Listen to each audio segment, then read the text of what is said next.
के देख लेली।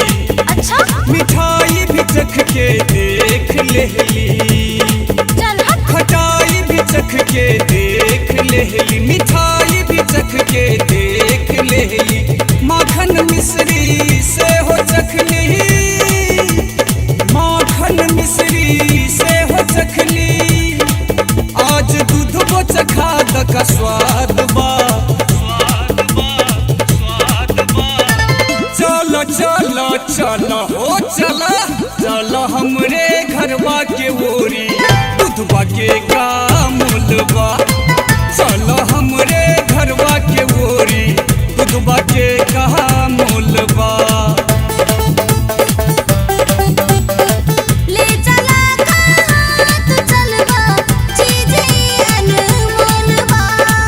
चलो हमरे घरवा के ओरी दूधवा के का मूलबा।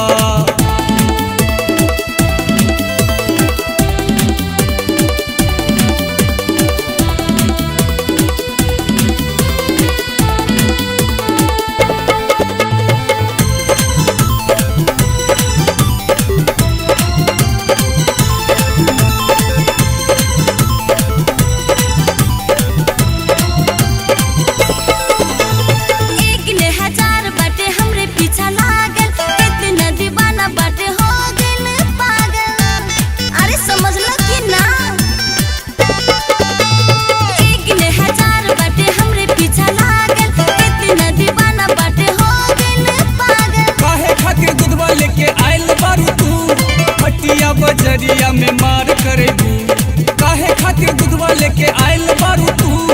हटिया बजरिया में मार करेबू। लूटली हलू केतनन के ठारे। लूटले हलू केतनन के ठारे। केतनन घर बर्बाद बा। चल हमरे घरवा के ओरी दूधवा के का मूलबा। ले चला तू चलबा चीजे अनमोलबा। चल हमरे घरवा के ओरी दूधवा के का मूलबा।